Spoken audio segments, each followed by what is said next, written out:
Though we still try to listen and hear each other, loneliness is something that happens when we start to question our worth, who we are we enough? Is there somebody for us?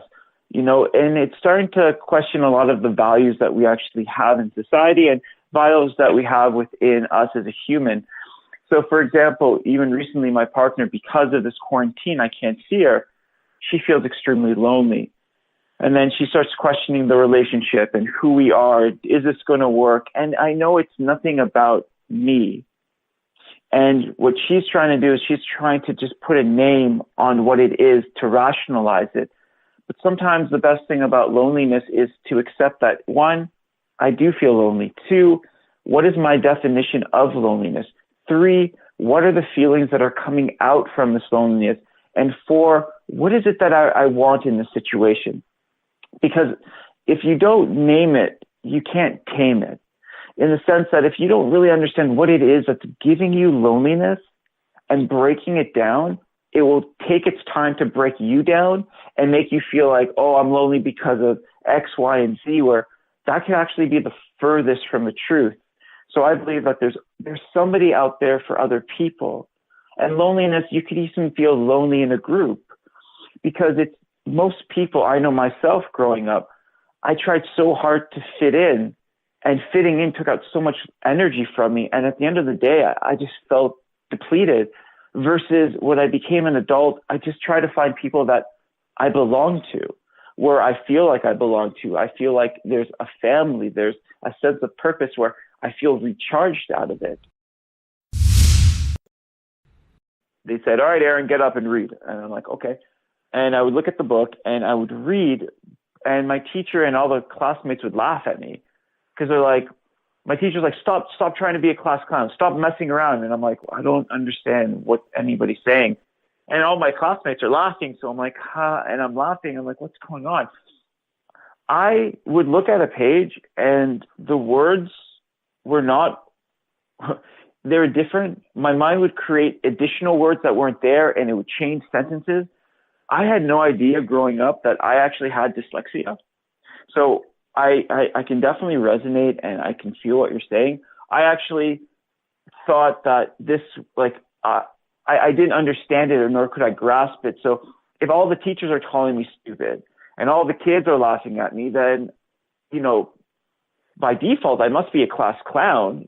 So then I started to portray the idea of, oh, that I'm the class clown. And then I created this image, an illusion of me. And I felt so drained at the end of the day where I'm like, but everybody thinks I'm this way, but I'm really not.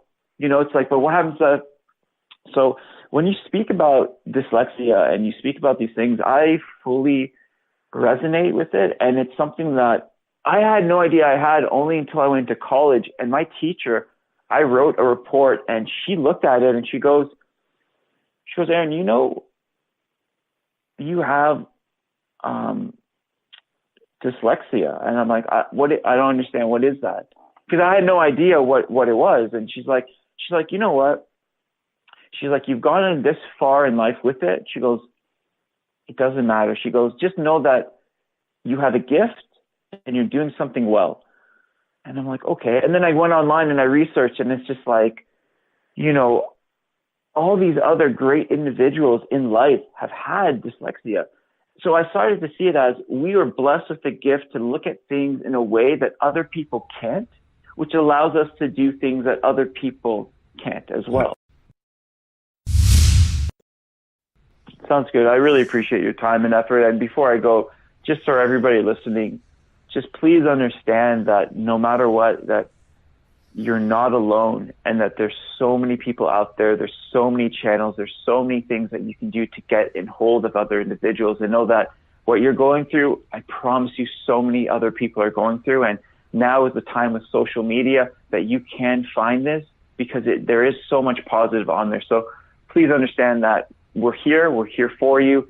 You're not alone, and things will get worse sometimes before they get better, but I promise they will get better. This episode was simply called Angela. It's a very special episode about a young woman with a debilitated condition called Mobius syndrome. This was one of the popular episodes on Apple for months. You can understand her better if you listen a few times.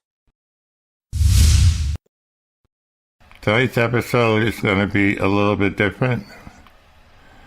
We always hear people tell their stories, but in this case, it'll be difficult to understand, and you might have to go through it more than once. But I think it's important to put out there. I was put in contact with a young lady, she's 29 years old, named Angela, and she has Mobius syndrome. It's Moebius syndrome. And it affects speech, the face, and in Angela's case, the limbs. She is wheelchair bound. Today we have a very special guest. Her name is Angela Cristodoro. And Yes. How are you, Angela? I'm good. How are you? Good. Doing good today. Could you tell us your story? Well, I have a physical disability. I am in a wheelchair. I've been in a wheelchair my whole life. I have a rare disability that affects my nerves. When I was younger, my